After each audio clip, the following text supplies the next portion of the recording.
ಪ್ರಪಂಚದಲ್ಲಿ ಹಲವು ರೀತಿಯ ಆಚರಣೆಗಳು ದಾರಿಯಲ್ಲಿದೆ. ಅವರ ಪದ್ಧತಿಗಳು ಹಲವು ವಿಚಿತ್ರವಾಗಿ ತೋರಬಹುದು. ಅಂತಹ ಹಲವು ಆಚರಣೆಗಳು ನಮ್ಮ ಭಾರತದಲ್ಲೂ ಇದೆ. ಅಂತಹ ಆಚರಣೆಗಳ ಬಗ್ಗೆ ನಾವೆಲ್ಲರೂ ಇನ್ನೂ ತಿಳಿದುಕೊಂಡಿಲ್ಲ. ಯಾಕಂದರೆ ಕೆಲವು ಕಡೆ ನಾವು ಹೋದಾಗಲೇ ನಮಗೆ ಅಂತಹ ವಿಚಾರಗಳು ತಿಳಿಯುವುದು. ಅಂತಹ ವಿಚಾರಗಳಲ್ಲಿ ನಾನಿವತ್ತು ಹೇಳುವಂತಹ ವಿಚಾರ ಒಂದು ಸ್ವಲ್ಪ ನೀವು ವಿಚಿತ್ರ ಎನಿಸಬಹುದು.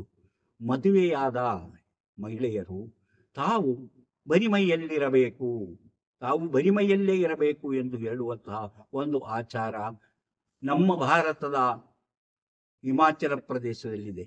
ಅಂದರೆ ಅಲ್ಲಿಯ ಒಂದು ಹಳ್ಳಿಯ ಜನರು ಅಲ್ಲಿ ಅವರು ಮದುವೆಯಾದ ಮೇಲೆ ಬಟ್ಟೆ ತೊಡಂಗಿಲ್ಲ, ಬಟ್ಟೆ ತೊಟ್ಟು ಇರುವುದಿಲ್ಲ.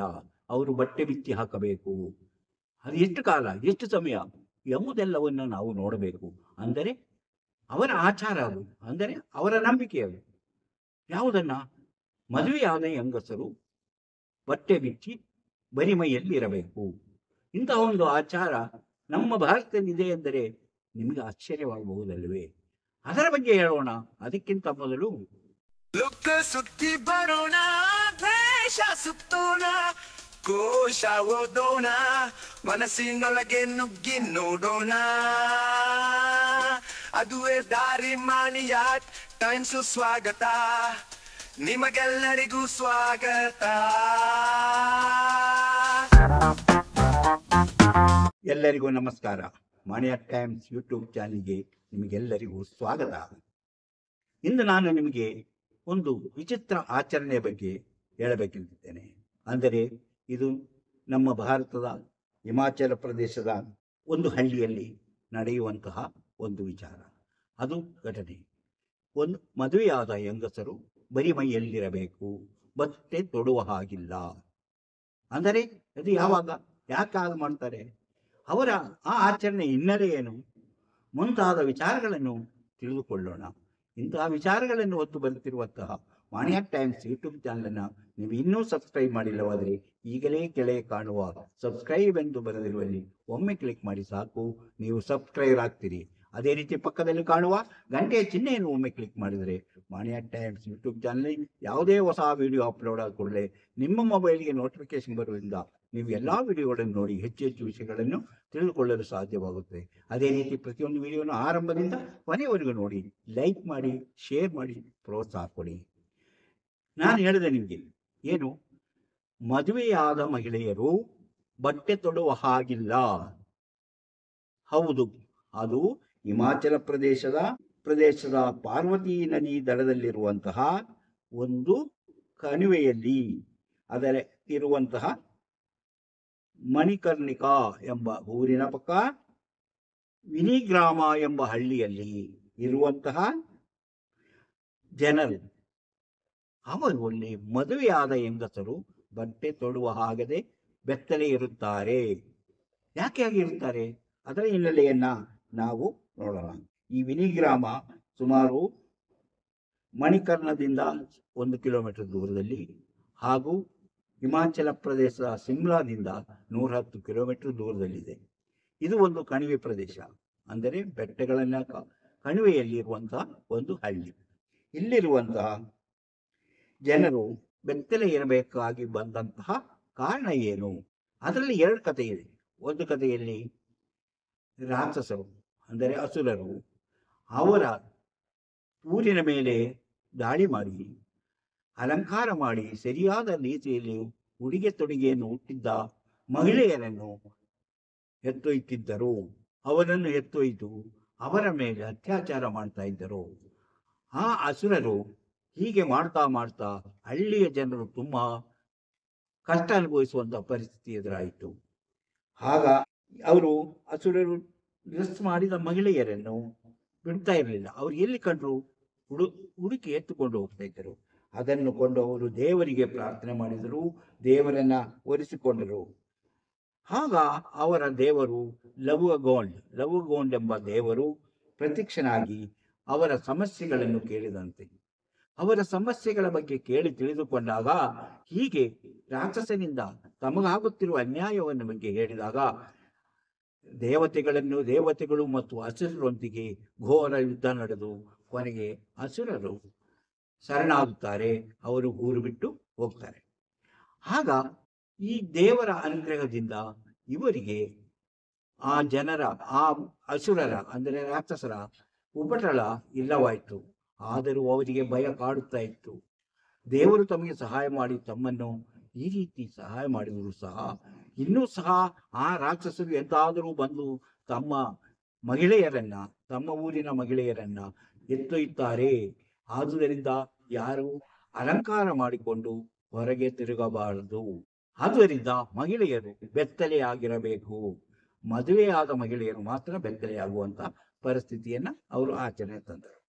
ಅಂದರೆ ಈ ವಿಷಯವನ್ನ, ಇವರ ಫೋಟೋಗಳನ್ನು ತೆಗೆಯಲು ಸಾಧ್ಯವಿಲ್ಲ, ಅಥವಾ ಬೇರೆಯವರ ಯಾರಿಗೂ ಅಲ್ಲಿಗೆ ಪ್ರವೇಶ ಇರುವುದಿಲ್ಲ. ಆದರೆ ಅಲ್ಲಿಯ ಯಾರ ಗಂಡಸರ ಅಥವಾ ಯಾರನ್ನಾದರೂ ಒಲಿಸಿಕೊಂಡು ಅದರ ಫೋಟೋವನ್ನು ತೆಗೆದುಕೊಡಿ ಅಂದರೆ ಅದಕ್ಕೂ ಅವಕಾಶವಿಲ್ಲ. ಅವರು ಆ ವ್ರತದಲ್ಲಿರುವಂತಹ ದಿನ ಯಾರೂ ಸಹ ಅವರ ಇರುವಂತಹ ಜಾಗಕ್ಕೆ ಹೋಗುವ ಹಾಗಿಲ್ಲ. ಅಂದ್ರೆ ಹಾಗಾದ್ರೆ ಇವರು ಯಾವಾಗಲೂ ಹಾಗಿರುತ್ತಾರೆಯೇ, ಯಾವಾಗಲೂ ಆದರೆ ಬೆತ್ತಲೆ ಇರುತ್ತಾರೆಯೇ ಎಂಬುದರ ಬಗ್ಗೆ ಯೋಚಿಸುವಾಗ ಇಲ್ಲ, ಅವರು ವರ್ಷದಲ್ಲಿ 5 ದಿನ ಮಾತ್ರ ಬೆತ್ತಲೆ ಇರುತ್ತಾರೆ. ಅಂದರೆ ಶ್ರಾವಣ ಮಾಸದಲ್ಲಿ 5 ದಿನ ಮಾತ್ರ ಅವರು ಬೆತ್ತಲೆ ಇರುತ್ತಾರೆ. ಅವರು ಬೆತ್ತಲೆ ಇರುವಂತಹ ಮನೆಯೊಳಗೆ ಯಾರೂ ಹೋಗಂಗಿಲ್ಲ, ಪುರುಷರಿಗೆ ಪ್ರವೇಶವೇ ಇಲ್ಲ, ಅವರ ಗಂಡಂದಿರೂ ಸಹ ಅದನ್ನು ಹೋಗಿಲ್ಲ. ಗಂಡಸರೇನಾದರೂ ಅವರ ಹೆಂಡತಿಯ ಮುಖ ನೋಡಿ ನಕ್ಕರೂ ಸಹ ಅವರ ವ್ರತ ಹಾಳಾಗಿ ರಾಕ್ಷಸರು ಬರುತ್ತಾರೆ ಎಂಬಂತಹ ಒಂದು ಭಯ ಅವರನ್ನು ಕಾಡುತ್ತದೆ. ಅದೇ ರೀತಿ ಇನ್ನೊಂದು ಕಥೆ ಇದೆ. ಆ ಕಥೆಯಲ್ಲೂ ಅದರಲ್ಲಿ ಭೂತ, ಅದರಲ್ಲಿ ರಾಕ್ಷಸ ಅಲ್ಲ, ಅಲ್ಲಿರುವಂತಹ ಭೂತ ಅಲ್ಲಿ ಅಲಂಕಾರ ಮಾಡಿರುವಂತಹ ಮದುವೆಯಾದ ವಿವಾಹಿತರಾದಂತಹ ಮಹಿಳೆಯರನ್ನು ಎತ್ತೊಯ್ಯುತ್ತಿದ್ದು, ಆ ಭೂತ ಬಂದು ಅವರನ್ನು ಎಳೆದೊಯ್ದು ಅವನಿಗೆ ಬೇಕಾದ ಹಾಗೆ ಶೋಷಣೆ ಮಾಡುತ್ತಿದ್ದ. ಆದುದರಿಂದ ಭೂತವನ್ನು ಸಹ ಓಡಿಸಲು ದೇವರೇ ಬಂದು ಇವರಿಗೆ ಸಹಾಯ ಮಾಡಿದ ಎಂಬ ನಂಬಿಕೆ ಇದೆ. ಆ ಭೂತವನ್ನ ಬಂಧಿಸಿಡಲಾಗಿದೆ. ಎಂದಾದರೂ ಅದು ಬಿಡುಗಡೆಯಾಗಿ ಬಂದು ಈ ಮಹಿಳೆಯರ ಮೇಲೆ ದಾಳಿ ಮಾಡಬಹುದೇನೋ ಎಂಬಂತಹ ಭಯದಲ್ಲಿ ಇವರು ಇಂತಹ ವಿಚಾರವನ್ನ ಈ 5 ದಿನ ಶ್ರಾವಣ ಮಾಸದಲ್ಲಿ 5 ದಿನ ಈ ತರ ಬೆತ್ತಲೆ ಇರುವಂತಹ ಒಂದು ಆಚರಣೆಯನ್ನು ಮುಂದುವರಿಸಿಕೊಂಡು ಬಂದಿದ್ದಾರೆ. ಹೀಗೆ ಅವರು ಜೀವನದಲ್ಲಿ ತಮ್ಮ ಒಂದು ವ್ರತವನ್ನ ಚಾಚು ತಪ್ಪದೆ ಪಾಲಿಸುತ್ತಾ ಬಂದಿದ್ದಾರೆ. ಅಂದರೆ ಶ್ರಾವಣ ಮಾಸದಲ್ಲಿ 5 ದಿನ ವಿವಾಹಿತ ಮಹಿಳೆಯರು ಆ ಹಳ್ಳಿಯಲ್ಲಿ ಬೆತ್ತಲಾಗಿರುವಂತಹ ಒಂದು ಆಚರಣೆ ಅದು. ಇಂತಹ ಮೂಢನಂಬಿಕೆಗಳು ಜನರಲ್ಲಿ ಈಗಲೂ ಸಹ ಇದೆ ಎಂಬುದೇ ಒಂದು ದೊಡ್ಡ ದುರಂತ. ಮೂಢನಂಬಿಕೆ ಇರಬಹುದು.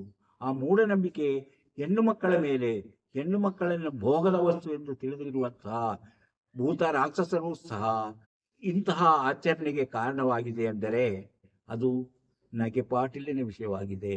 ಆದರೂ ಜನರ ನಂಬಿಕೆಯನ್ನ ವಿರೋಧಿಸುವಂತಹ ಶಕ್ತಿ ಅಲ್ಲಿ ಯಾರಿಗೂ ಇಲ್ಲ.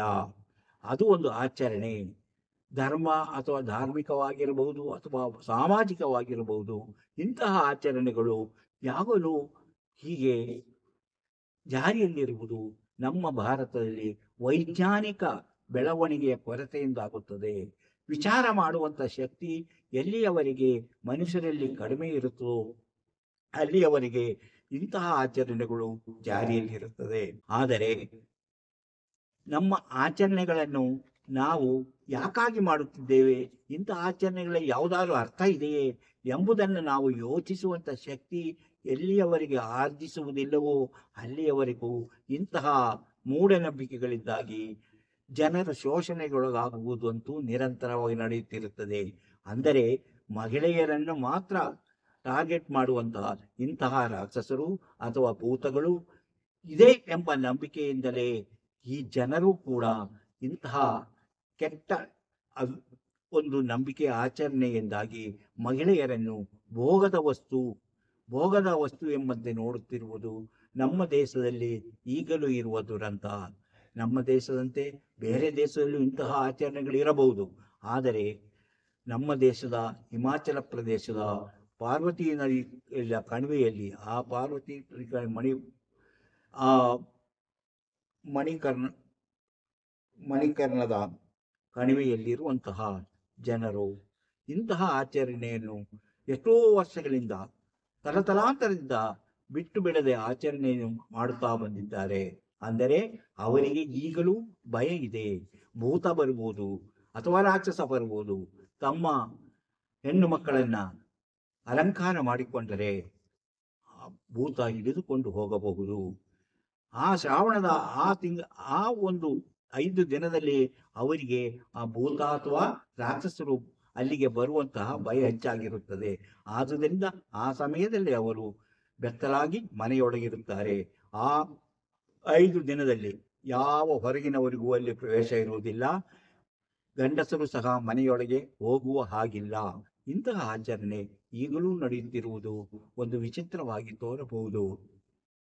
ಇದು ಶಿಕ್ಷಣದ ಕೊರತೆಯಾಗಿರಬಹುದು, ಅಥವಾ ವಿಚಾರ ಮಾಡುವಂತಹ ಶಕ್ತಿ ಇಲ್ಲದೇ ಇರುವುದರಿಂದ ಹೀಗೆ ನಡೀತಿರಬಹುದು, ಅಥವಾ ಮೂಢನಂಬಿಕೆಗೆ ಹೆಚ್ಚು ಜನರು ಬೇಗನೆ ಬಲಿಯಾಗುತ್ತಾರೆ ಎಂಬ ನಂಬಿಕೆಗಳು ಸಹ ಇಂತಹ ಆಚರಣೆಗಳನ್ನು ಪ್ರೋತ್ಸಾಹಿಸುತ್ತಾ ಬಂದಿದ್ದಾರೆ ಎಂದು ನಾವು ತಿಳಿಯಬಹುದು.